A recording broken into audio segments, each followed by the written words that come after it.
dial, the phone was on speaker, and my wife answered. But I calmly told her, even if I was being fought, my hand were being tied, they were pulling me. I said, I'm at the car wash here on Mosotunya Road. She knows it. We wash our cars there. And the police are here to pick me up. In fact, I didn't say the police. I said men calling themselves the police. Because at that stage, I didn't know if they were the police. They showed me no ID. The cars they came with were private. They had no number plate. And 12 of them surrounding you. So you are not sure, even when these men are taking you, that they're taking you to a police station. So I demanded that at least allow me to speak to my lawyer. So they were trying to lift me, they were twisting my hands, and they were pushing me. When they pushed me to the car, there were 3 women filming, especially the pregnant one. I felt very sad for her, because the way they went and attacked and yanked the phone from her, and I think they also picked her up. Her crime there was just filming these violent incidents that was playing out. They abandoned me in the car, and the lead officer even told me that we'll sort you out. As I finish what I'm saying, 2 things that you should take away from what I've said is, number 1, the diminishing political space, democratic space, so to speak, that we're seeing, which is worrying all of us. And as opposition leaders, we're very, very worried. We normally see that the UPND members like to say that UPND and President HH brought democracy. I don't know which democracy they brought.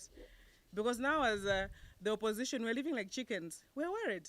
You say something, you don't know what time they're going to pick you up. Are you getting the point? This has never happened before. You would speak and be comfortable that I've spoken for the Zambians. But these days you speak and they'll find anything against you. Don't do it.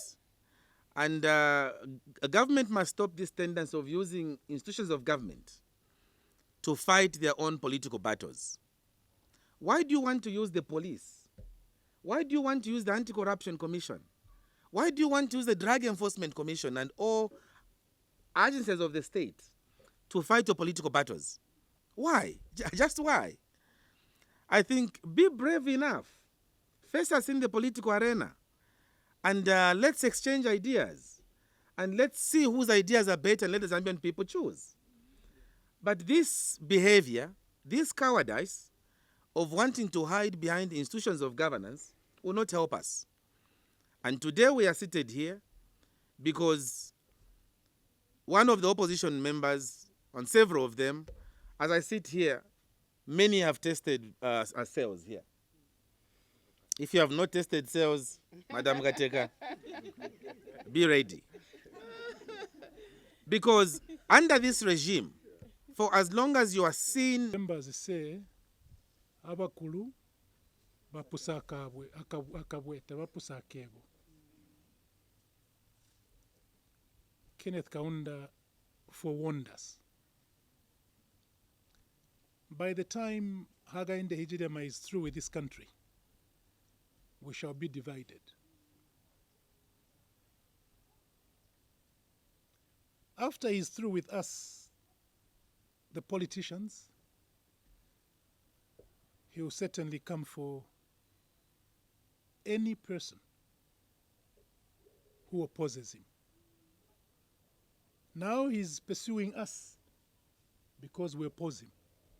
And to intimidate the opposition and Zambian citizens in general into silence.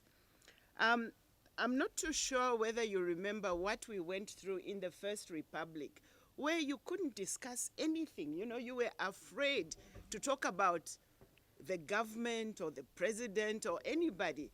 People were just afraid. That is something that some of us are definitely not prepared to go back to. And we are prepared to fight this to the bitter end. We cannot accept such oppression because that's not what we fought for. That's not the independence that we fought for. Unfortunately, the cost and damage done to individual citizens, even after the dictatorship has been removed from power, is usually irreparable, especially